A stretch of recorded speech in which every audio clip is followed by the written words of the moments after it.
ये पीछे में आता है, चलता रहेगा। अस्सलाम वालेकुम स्टूडेंट्स, उम्मीद करता हूँ आप सब खैरियत से होंगे। हमारी आपकी जो लास्ट मुलाकात हुई थी उसमें हमने चैप्टर नंबर 3 एंड किया था। चैप्टर नंबर 3 लास्ट करने के बाद, चैप्टर नंबर 3 को एंड करने के बाद ऑब्वियस सी बात है हमारा नेक्स्ट चैप्टर स्टार्ट होगा जिसका नाम होगा चैप्टर नंबर 4। जो चैप्टर नंबर 4 है उसका नाम है फोर्स एंड मोशन। इस साल कुछ टॉपिक्स रिड्यूस किए गए हैं कोरोना की वजह से, लेकिन जो टॉपिक रिड्यूस किए गए हैं वो भी बहुत जल्द आपके सामने होंगे, और जो टॉपिक्स आपके रिड्यूस नहीं हुए वो जाहिर सी बात है मैं पढ़ा रहा हूँ। चैप्टर नंबर 4 का सबसे पहला लेक्चर है आज ये। चैप्टर नंबर 3 में आपके वो स्टूडेंट्स के जिन्होंने इक्वेशंस ऑफ मोशन को प्रॉपर अंदाज में पढ़ा और फिर प्रॉपर अंदाज में पढ़ने के बाद लेक्चर को जाके सुना होगा तो उन्हें हाथ के हाथ क्या हो गया होगा, याद हो गया होगा। और अगर याद करना भी पड़ा होगा तो याद करने में कोई तुम लोग को इतना टाइम नहीं लगा होगा। 15 से 20 मिनट के अंदर वो इक्वेशंस ऑफ मोशन के जो इक्वेशंस ऑफ मोशन समझ में नहीं आ रही थी, बिल्कुल भी पल्ली नहीं पड़ती थी है क्या, वो क्लियर हो गई होंगी अल्हम्दुलिल्लाह। मुझे उम्मीद है अल्लाह ताला से ऐसे ही हुआ होगा। वो स्टूडेंट्स के जो आज बिल्कुल फर्स्ट क्लास में आए हुए हैं, नया फेस मुझे जो नज़र आ रहा है, तो उन तमाम बच्चों से रिक्वेस्ट है कि जो ग्रुप एडमिन है उनके ज़रिए ग्रुप में ऐड हो जाएगा, पहली चीज़, ताकि आपको ये वीडियोस वगैरह मिल सकें। और सेकंड ये कि आप ग्रुप में ऐड होने के बाद उसी बच्चे को बोलिएगा कि यार जो पुरानी वाली वीडियोस है मुझे सेंड कर दो, ताकि आप पुराने एपिसोड्स को देख सकें। क्योंकि देखें, जब भी कोई आप ड्रामा देखते हैं, जब भी कोई आप सीज़न देखते हैं, तो आपको वो ड्रामा या वो सीज़न उसी वक्त अच्छा लगता है कि जब आप उसको एपिसोड वाइज देखते हैं। मैं उर्तुल गाजी देख रहा था, मुझे बड़ा सुना उर्तुल गाजी बहुत अच्छा ड्रामा है, बहुत अच्छी सीरीज़ है। मैंने 20 उठा के देखा, मुझे समझ भी नहीं आ रहा था, बोर हो रहा था, बस म्यूजिक हाँ चल रहा होता था। मैंने कहा ये क्या है भाई। फिर इत्तेफाक की बात है, फ्री हुआ, मैंने एपिसोड नंबर 1 से देखा, और जब एपिसोड नंबर 1 से मैंने देखा तो ऐसा नशा चढ़ा कि पूरा सीज़न जब तक ख़त्म नहीं हो गया तब तक सुकून नहीं मिला। तो एपिसोड को जब पूरे आप बैक टू बैक देखते हैं ना तो आपको समझ में आ रहा होता है। ये क्लासेस भी एपिसोड की मानंद होती हैं। अब जैसे ये मेरा लेक्चर नंबर क्या है 4.1। अब कोई बच्चा चैप्टर 4 में उस वक्त तक सेटिस्फाई हो ही नहीं सकता कि मैं सेटिस्फाई हो जाऊं और वो डायरेक्ट 4.4 से लेक्चर स्टार्ट कर दे। नहीं नहीं नहीं नहीं, ऐसा नहीं हो सकता। उसको क्या करना होगा, 4.1 से 4.2, फिर 4.3, फिर 4.4 एंड सो ऑन आगे बढ़ना पड़ेगा। और अगर वो इस तरह से बैक टू बैक आगे बढ़ जाए तो उसके लिए इतना आसान हो जाएगा फिजिक्स का चैप्टर कि वो खुद तो पढ़ सकता है, घर बैठे अपने दोस्त को भी पढ़ा सकता है मुफ्ते में। कैसे? सिंपल सी बात है, जो लेक्चर है उनको सेंड कर दिया, बेटा तू पढ़ ले, यकीन कर घर बैठे पढ़ेगा। तो ये एक बहुत एक एक्स्ट्रा ऑर्डिनरी एडवांटेज है। घर पे बैठ के रिवाइज कर सकते हैं, सब कुछ कर सकते हैं, लेकिन ये है कि ग्रुप में रहें और अपडेटेड रहें जो चल रहा है वहाँ पर। सही है, ग्रुप के अंदर तमाम इंपॉर्टेंट तमाम चीज़ें इस बार मैं ग्रुप में ही अपलोड कर रहा हूँगा, सारी चीज़ें वहीं पर डिस्कस हो रही होंगी, क्योंकि वीडियोज़ में हर चीज़ बताना पॉसिबल नहीं है। आज हमारे चैप्टर नंबर 4 का पहला लेक्चर स्टार्ट हो रहा है। चैप्टर नंबर 4 का जो पहला लेक्चर है मैं लिखवाऊंगा प्रॉपर अंदाज में। तमाम बच्चे सिर्फ और सिर्फ पहले लेक्चर को सुनिएगा। सबसे पहले हमें चैप्टर नंबर 4 में ये पता होना चाहिए कि फोर्स किसे कहते हैं, कुव्वत क्या होती है। फोर्स मतलब कुव्वत। What is mean by force? मैं आपको समझाता हूं फोर्स क्या है। आप में से कोई बहुत बता सकता है फोर्स क्या होती है? फोर्स की क्या डेफिनेशन है?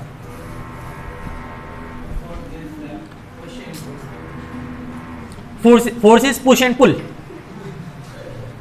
हंसने की इसमें क्या बात? उसने कुछ भी बोला, गलत बोला, बोला तो ना, बताओ। चलो मैं बताता हूं, एक एग्जाम्पल देता हूं, आपको फोर्स समझ में आ जाएगी। इमेजिन करो ये डाइस आपके सामने, इस डाइस को मैंने फोर्स लगा के यहां से यहां मूव कर दिया। तवज्जो रखिएगा, इस डाइस को मैंने फोर्स लगाई और इस डाइस को मैंने पकड़ के यहां से यहां कर दिया। क्या ये खुद हो गया? आप कहेंगे नो सर, क्या बात करें, खुद कैसे हुआ है? आपने, अब जुमला कंप्लीट कीजिएगा, आपने इस पर क्या लगाई? फोर्स लगाई। अच्छा जी, इसका मतलब क्या हुआ कि रुकी हुई थी बॉडी को चला दिया। रुकी हुई बॉडी को क्या कर दिया? चला दिया।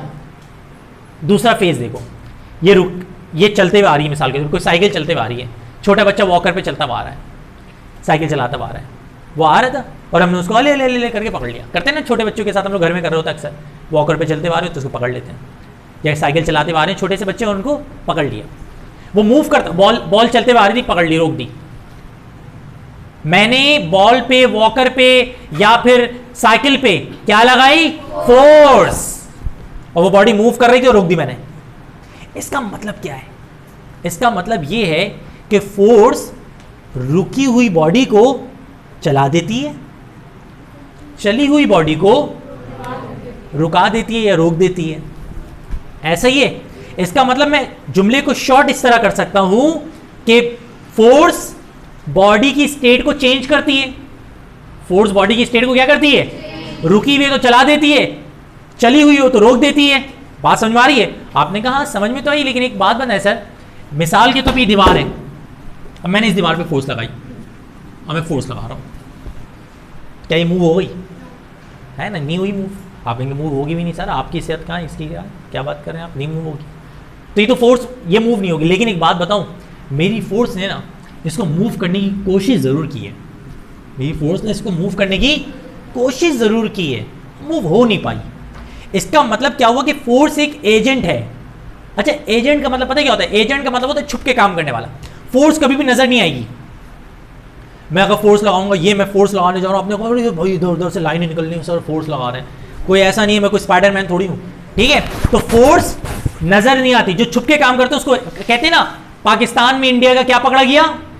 एजेंट पकड़ा गया। ये पकड़े गए थे ना कलभूषण यादव साहब, अभिनंदन को तो चाय पिला के भेज दी हमने, ठीक है? लेकिन कलभूषण यादव साहब पकड़े गए थे, तो क्या होगा भाई? पाकिस्तान में इंडिया का क्या पकड़ा गया? एजेंट। एजेंट कभी भी खुलेआम काम नहीं करेगा। ऐसा थोड़ी ये आएगा गुलिस्तान जौहर के चौक पे, हाँ भाई इंडिया जय माता जी, पाकिस्तान बर्बाद कर दूंगा, ऐसे थोड़ी होगा भाई। जो इंडिया के एजेंट होगा पाकिस्तान के खिलाफ काम भले से करेगा, लेकिन कैसे करेगा? छुप के करेगा, छुप के करेगा, बता के नहीं करेगा। तो छुप के काम करने वाले को एजेंट कहते हैं। छुप के काम करने वाले को क्या कहते हैं? और force is an agent. Force is N, तवज्जो रखिएगा, फोर्स इज एन, रिवाइज कीजिए, force is N, force is an agent which changes or tends to change, जो कि चेंज करती है या फिर चेंज करने की क्या करती है? कोशिश करती है। टेंड्स टू चेंज का मतलब क्या है? क्या करती है? कोशिश। अब जुमले को रिपीट करो, force is an agent that changes or tends to change the state of a body. Force एक ऐसा एजेंट है कि जो बॉडी की स्टेट को या तो क्या करता है? चेंज करता है या फिर चेंज करने की कोशिश करता है। बात समझ में आ गई? फोर्स एक ऐसा एजेंट है जो बॉडी की स्टेट को या तो चेंज करता है या फिर क्या करता है? चेंज करने की। अच्छा, फोर्स की हमेशा डायरेक्शन होती है। फोर्स की हमेशा क्या होती है? अब जल्दी से मुसलमान टुक्का लगाओ, इसकी डायरेक्शन होती है, तो ये स्केलर होगा वेक्टर? वेक्टर, वेरी गुड, क्योंकि स्केलर में डायरेक्शन नहीं होती, वेक्टर में डायरेक्शन होती है। तो जल्दी से बताओ, फोर्स की क्योंकि एक डायरेक्शन होगी, फोर्स हमेशा डायरेक्शन में लगाएंगे ना, ऐसे थोड़ी ऐसे करके फोर्स लगाऊंगा, फोर्स तू इसको लग जा, ऐसे थोड़ी होगा। फोर्स मुझे अगर लगानी है तो मुझे एक स्पेसिफिक डायरेक्शन लेनी पड़ेगी। तो फोर्स की एक स्पेसिफिक क्या होती है भैया? डायरेक्शन होती है। तो क्योंकि डायरेक्शन है तो ये स्केलर बनेगा वेक्टर बनेगा? फिर बताओ, स्केलर बनेगा वेक्टर बनेगा? आखिरी बात, फोर्स की यूनिट होती है न्यूटन। फोर्स की यूनिट क्या होती है? फिर बताओ, फोर्स की यूनिट, पिक्चर शुरू और पिक्चर खत्म। तो इस बताओ डेफिनेशन क्या बनी फोर्स की? Force is an agent that changes or tends to change the state of a body. कोई मुश्किल तो नहीं है। ये एक वेक्टर क्वांटिटी है और इसकी यूनिट क्या होती है? न्यूटन। न्यूटन एक साइंटिस्ट का नाम था जिसको आगे जाके हम डिटेल में पढ़ेंगे। न्यूटन भाई के ऊपर इसकी यूनिट क्या कर दी गई? दे दी गई। ठीक है, कोई मुश्किल तो नहीं है यहाँ तक। न्यूटन ने फोर्स के मुतालिक 3 लॉज दिए। न्यूटन ने फोर्स के मुतालिक कितने लॉज दिए? 3। पहले को कहते हैं फर्स्ट लॉ ऑफ मोशन। पहले को क्या कहते हैं? दूसरे को, और तीसरे को। छोटे मोटे अकलमंद तो आप लोग खुद भी हैं, आप सभी ये कहेंगे कि अब हम इसके तीनों लॉज को पढ़ेंगे लाइन से। क्लियर है यहाँ तक? तमाम बच्चे चैप्टर 4 की हेडिंग डालें। चैप्टर 4 की हेडिंग है फोर्स एंड मोशन। आज हमारा लेक्चर नंबर 4.1 यानी चैप्टर नंबर 4 का पहला लेक्चर चल रहा है। तमाम के तमाम बच्चे लेक्चर नंबर डालने के बाद पहला सवाल लिखें, डिफाइन फोर्स। क्वेश्चन नंबर 1 लिखें जल्दी से, define force, define force and give its unit. Define force and give its unit. Define force and give its unit. Define force and give its unit. लिख लिया? हेडिंग डालो force.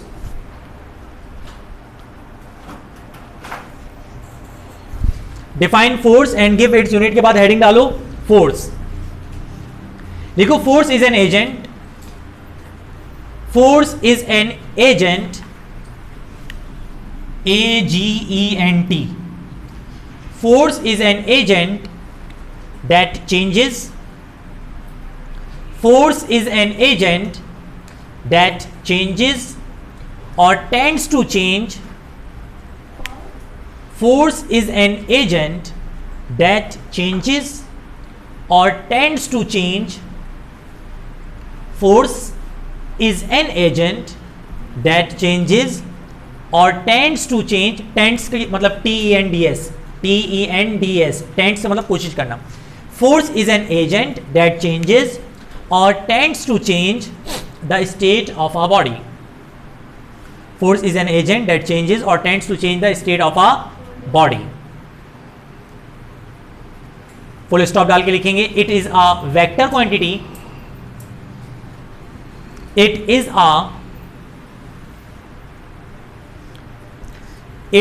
a vector quantity and in System International it is a vector quantity and in System International it is a vector quantity and in System International its unit is Newton. It is a vector quantity and in System International its unit is Newton. लिख लिया? Question number 2 लिखो, state first law of motion, state first law of motion, state first law of motion and give its example.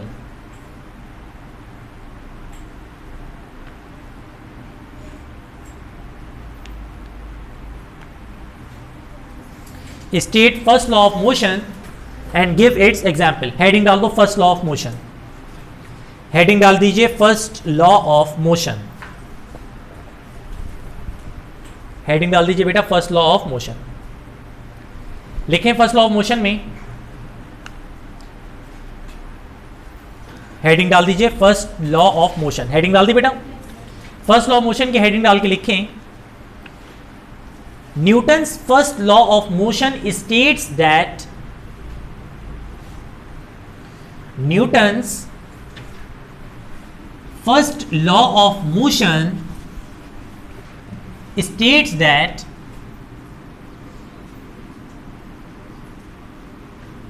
Newton's first law of motion states that, Newton's first law of motion states that करके लिखेंगे, inverted commas बनाएंगे line change करके और लिखेंगे every body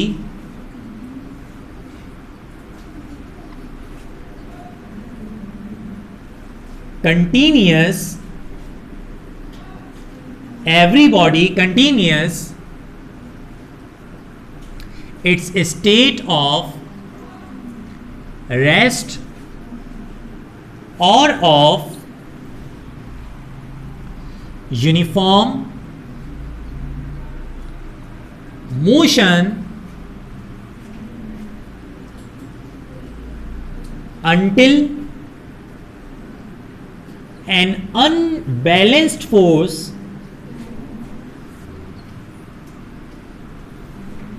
every body continuous its state of rest or of uniform motion until an unbalanced force is applied on it. Every body continuous its state of rest or of uniform motion until an unbalanced force is applied on it. Every body continues its state of rest or of uniform motion until an unbalanced force is applied on it. Locked? चलें आगे, अब सामने देखिएगा. Every body continues its state of rest or of uniform motion until an unbalanced force is applied on it. ये law क्या कहता है? हम पढ़ने जा रहे हैं न्यूटन का कौन सा law? First law. Chapter number 4 का पहला टॉपिक फोर्स. क्लियर है? क्वेश्चन नंबर 1 में कोई प्रॉब्लम तो नहीं है? घर पे जाके हाथ के हाथ याद करो, देख लेना 10-10 मिनट के अंदर टॉपिक याद होंगे. ठीक है इंशाल्लाह. अब मैं पढ़ाने जा रहा हूं न्यूटन का फर्स्ट लॉ. बहुत आसान है. पता है पहला लॉ क्या कहता है? पहला लॉ कहता है कि कोई भी स्टेट अगर रेस्ट में है, कोई भी बॉडी अगर रेस्ट में है तो रेस्ट में ही रहेगी. इसमें कोई इसने रॉकेट साइंस नहीं बताई, लॉजिकल बातें कही हैं. भाई ये डाइस है, क्या ऐसा हो सकता है कि इस डाइस को कोई मूव ना कराए और इसका बोले यार इतने दिन से यहाँ पड़ी रहती हूँ, मेरी भी कोई इज्जत है, चलो वहाँ चलती हूँ, वहाँ चली जाए? ऐसा हो सकता है? ये सामने स्टैंड लगा हुआ है कैमरे का, तो हो सकता है कि कैमरा बोले यार सर दानिश का जो है ना फेस जो है क्लियर नहीं आ रहा, थोड़ा मूव होकर इधर हो जाती हूँ या हो जाता हूँ, तो मुझे क्या पता लड़का है लड़की है. ठीक है, तो लिहाजा कभी भी ऐसा नहीं होगा, वरना तुम लोग भागना शुरू हो जाओगे क्लास से अगर ये खुद चलना शुरू हो जाए. ठीक है, कोई भी चीज़ खुद से मूव नहीं करती. हाँ, इस स्टैंड को पकड़ के मैं इधर उधर कर दूंगा अगर बिलफर्ज, ये सर आके मिस आके इधर उधर कर दें तो समझ में आता है भाई सही है, हो गया. क्लियर है कि फोर्स लगी तो हुआ मूव. जब तक फोर्स नहीं लगाओगे बॉडी मूव नहीं करेगी. अच्छा, अगर बॉडी रेस्ट में तो रेस्ट में रहेगी. यही हाल मूवमेंट का भी है. कोई बॉडी अगर मूव कर रही है, गाड़ी चल रही है, तो उस वक्त तक नहीं रुकेगी जब तक क्या नहीं लगाओ, ब्रेक नहीं लगाओ. तवज्जो रखिएगा, अभी एक सवाल आएगा ज़हन में, उसका जवाब मुझे देना है. इसका मतलब क्या हुआ? एवरी बॉडी, हर बॉडी कंटिन्यूअस जारी रखती है. एवरी बॉडी, हर बॉडी कंटिन्यूअस जारी रखती है इट्स स्टेट ऑफ रेस्ट और ऑफ यूनिफॉर्म मोशन. चाहे उसकी स्टेट रेस्ट की हो चाहे यूनिफॉर्म मोशन की हो, अनटिल, जब तक N unbalanced force is applied on it, जब तक उस पर कोई क्या ना लग जाए, अनबैलेंस्ड फोर्स ना लग जाए. आप कहेंगे स्टॉप सर एक मिनट, आपने एक बात कही कि अगर बॉडी रेस्ट में हो तो रेस्ट में रहेगी. हाँ इट्स ओके, समझ में आ रहा है, बट ये जो आप कह रहे हैं बॉडी मोशन में तो मोशन में रहेगी. सर अगर बिलफर्ज हमारी गाड़ी को हम मूव करवा दें, ब्रेक ना भी लगाएं तो आगे जाके रुक जाती है थोड़ी देर बाद. अगर हम एक बॉल को किक करें तो ऐसा थोड़ी वो मूव करती रहती है ज़िंदगी भर.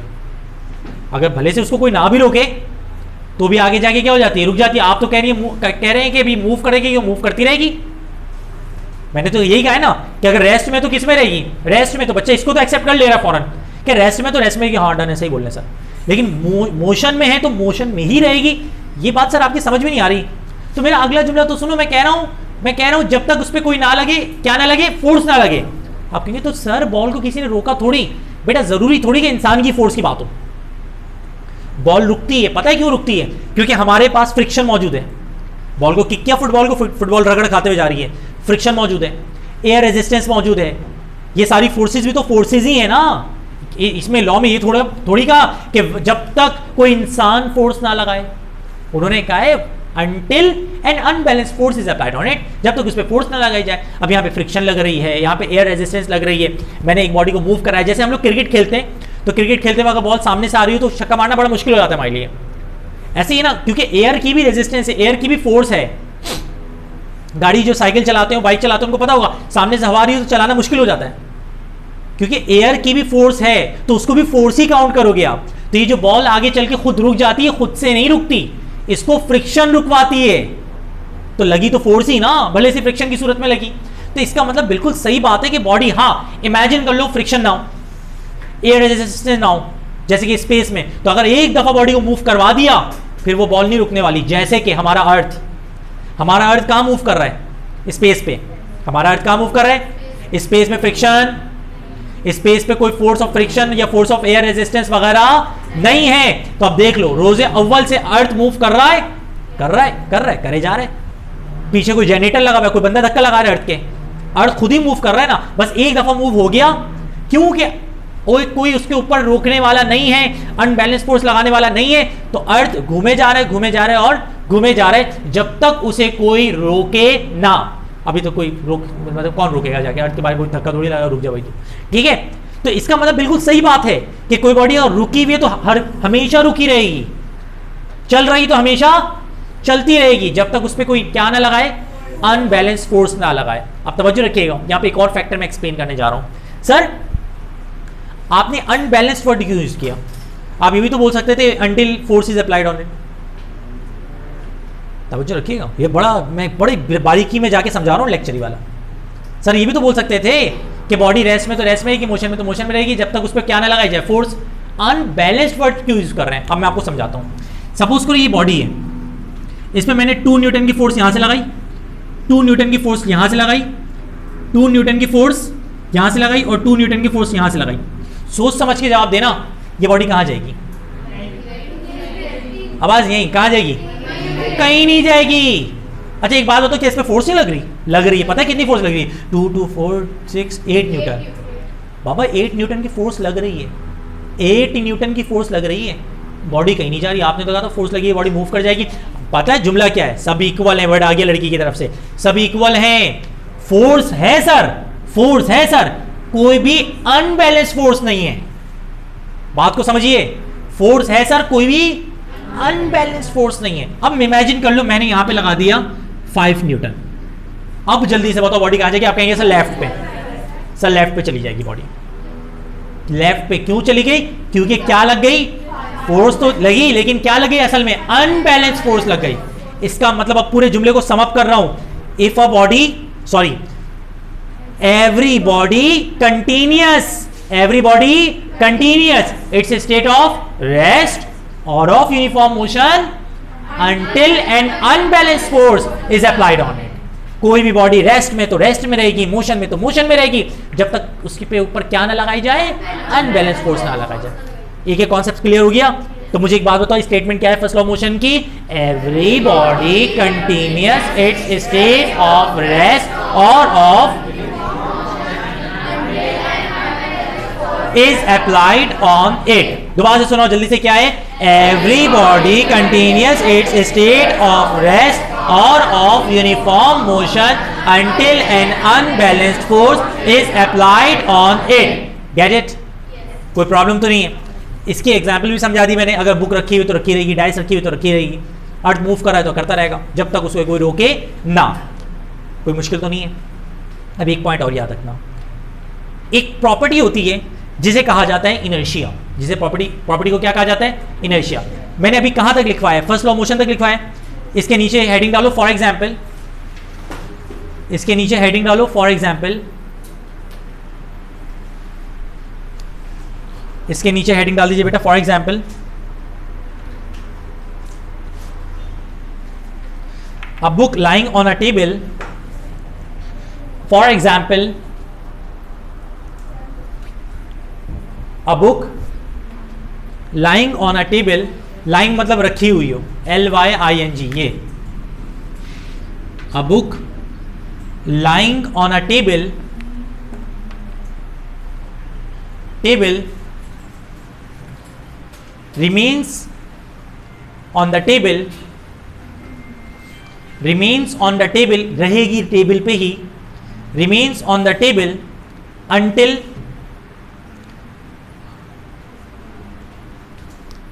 a book lying on a table remains on the table until a person moves it.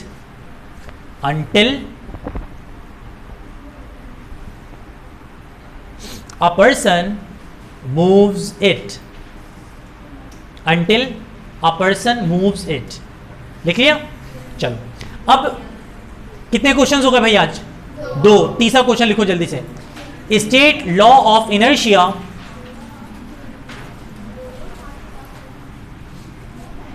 बस लास्ट टॉपिक है बेटा। State law of inertia,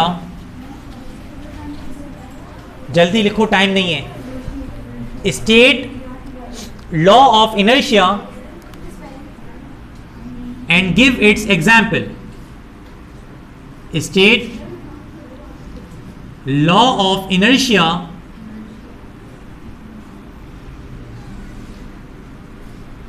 and give its example. State law of inertia and give its example.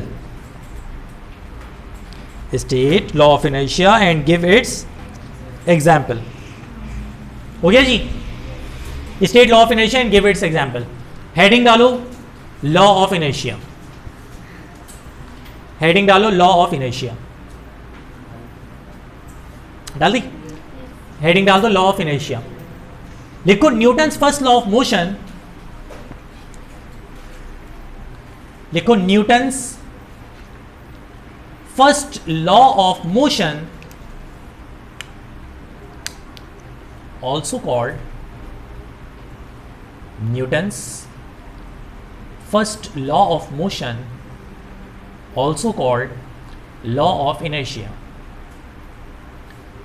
Newton's first law of motion also called law of inertia. Newton's first law of motion also called law of inertia. उसके बाद inverted commas में लिखो. Inverted commas में यहां से लेकर कहां तक लिख लेंगे? यहां तक. Same same same. जल्दी से लिख लो. Newton's first law of motion also called law of inertia. उसके बाद यहां से लाइन चेंज करके इन्वर्टेड कॉमाज में यहां से लेकर यहां तक लिख लें. जल्दी से बेटा लिख लिया. Newton first law of motion also called law of inertia. उसके बाद यहां से लेकर यहां तक लिख लिया. उसके बाद लिखें for example. For example heading डाल के लिख लो, वैसे लिख लो काफी है. For example for example for example करके लिखो. If a bus suddenly stops, suddenly मतलब S. If a bus suddenly stops मतलब अचानक से रुक जाए. If a bus suddenly stops, then passenger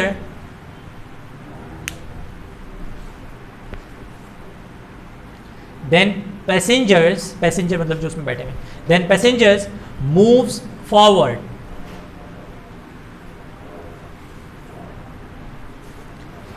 If a person, sorry, क्या लिखा है मैंने? If a bus suddenly stops, then passengers moves forward, and similarly, if a moving bus नहीं. If a bus suddenly stops, then passenger moves forward, and if a moving bus नहीं लिखा जाएगा if a bus. Similarly तो आएगा. And similarly, if a bus moving को बस काट दो. And similarly, if a bus starts moving, suddenly, if a bus starts moving suddenly, then passengers will feel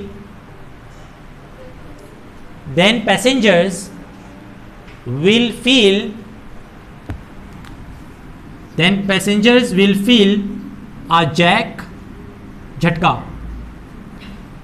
Then passengers will feel a jerk,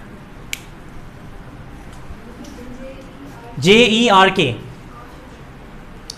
Passengers will feel a jerk in backward direction.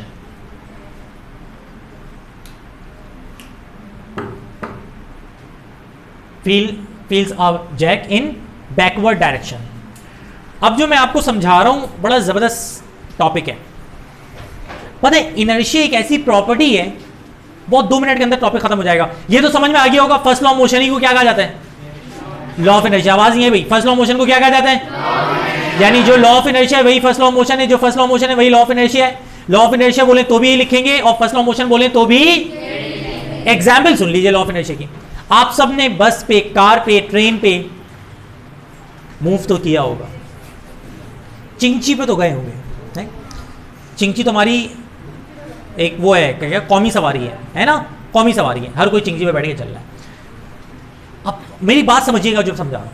आप suppose कीजिए बस पे बैठी हुई है या बैठे में, अब आपको पता है बैठने में और लेटने में फ़र्क होता है। आप कहेंगे वाह सर क्या बताया आपने, बैठने में लेटने में क्या फ़र्क है? सुनो, लेटने में आपको पूरा जिस्म कांटेक्ट में होता है बेड के साथ, लेटने में आपका पूरा जिस्म कांटेक्ट में होता है, बैठने में आपका सिर्फ कमर से नीचे का हिस्सा कांटेक्ट में होता है, ऊपर का हिस्सा फ्री होता है। ऊपर का अगर टेक, अभी तो टेक लगा के बैठो अलग बात है, लेकिन ऊपर का हिस्सा बैठने में क्या होता है? फ्री होता है। अब समझिएगा मेरी बात को, तवज्जो, ऊपर का हिस्सा फ्री है। अब आप बस पे बैठे हैं, बस चल रही है फुल स्टॉप से, चल रही है ना बस, तेज तेज तेज तेज गुजर रही है, तवज्जो रखिएगा, तेज तेज जा रही थी जा रही थी जा रही थी। अब इनर्शिया क्या है? इनर्शिया एक प्रॉपर्टी की बॉडी अपनी स्टेट चेंज करना नहीं चाहती, उसका दिल वहीं रहता है जो उसकी स्टेट है। यानी अगर वो मूव कर रही है तो उसकी विश क्या होती है? मैं क्या करती रहूँ? मूव करती रहूँ। अगर रेस्ट में तो उसकी विश क्या होती है? मैं किस में रहूँ? रेस्ट में। अब एग्जाम्पल देखिएगा बड़ी ज़बरदस्त है। अब बस में बैठे में आप, गाड़ी चल रही है, अचानक से गाड़ी में ब्रेक लगा और गाड़ी रुक गई। जैसी गाड़ी रुकी तो गाड़ी का टायर रुका, गाड़ी का टायर रुका तो गाड़ी की सीट रुकी, गाड़ी की सीट रुकी तो आपके कमर के नीचे का हिस्सा सीट के साथ कांटेक्ट में था, रुक गया। लेकिन बॉडी की विश क्या है? मैं कहाँ चलती रहूँ? आगे। तो कमर का ऊपर का हिस्सा भी आगे जा रहा होता है। फिर वो क्योंकि कमर से लगा होता है, कमर खींच के बोलता है तू मेरे साथ है भाई, पीछे आ। फिर वो पीछे नॉर्मल होता है। यही वजह है कि चलती हुई बस चलते चलते अगर अचानक से रुक जाए तो हम सब कहाँ गिरते हैं? आगे, आगे जाके। क्योंकि बॉडी इस बात को मानने से इंकार कर देती है कि मुझे रोका है किसी ने। बॉडी कहती नहीं भाई मैं तो मूव करूंगी, मैं तो क्या करती रहूंगी? मूव। क्योंकि according to inertia body rest में तो रेस्ट में रहना चाहती है, और मोशन में है तो किस में रहना चाहती है? मोशन। तो बॉडी मोशन में रह रही है। अच्छा चलो एक और एग्जांपल, गाड़ी रुकी हुई है, गाड़ी रुकी हुई है, मैं भी रुका हुआ हूँ, बस भी रुकी हुई है, टायर भी रुका हुआ है, सीट भी रुकी हुई है। अचानक से गाड़ी चलना शुरू हो गई। अब क्योंकि मैं रेस्ट में था, मेरी रेस्ट वाली पोजीशन में दिल लगा हुआ था, तो गाड़ी जब आगे गई तो मेरे कमर से नीचे का हिस्सा तो आगे चला गया, पीछे के हिस्सा भी बोला नहीं मैं रेस्ट में रहना है। फिर कमर उसको खींचता है, तू मेरे साथ चलेगा, चल भाई। इसका मतलब क्या हुआ कि जब चलती हुई गाड़ी अचानक से रुकती है तो हमें जो झटका आगे की तरफ मिलता है, और रुकी हुई गाड़ी अचानक से चल जाती है हमें जो झटका पीछे की तरफ मिलता है, ये भी किसकी वजह से मिलता है? इनर्शिया की वजह से।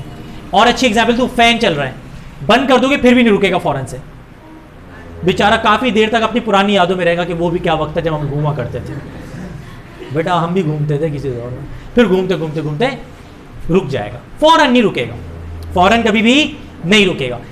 उसकी वजह क्या है कि बॉडी अपनी स्टेट को चेंज करना नहीं चाहती। अब जल्दी से बताओ, न्यूटन का फर्स्ट लॉ ऑफ मोशन ही क्या कहलाता है? Law of inertia. आज हमारा बहुत बड़ा लेक्चर और 3 क्वेश्चन कंप्लीट हुए हैं। मुझे एक बात बताओ, फोर्स में कोई प्रॉब्लम तो नहीं है? फर्स्ट लॉ ऑफ मोशन में, लॉ ऑफ इनर्शिया में कोई प्रॉब्लम तो नहीं है? अगला टॉपिक आप लोग समझ होंगे, हमारा जो नेक्स्ट लेक्चर होगा, लेक्चर नंबर 4.2, वो क्या होगा? Newton second law of motion. Next lecture में मुलाकात करेंगे। अल्लाह हाफिज़, फी अमानिल्लाह, दुआ में याद रखिएगा।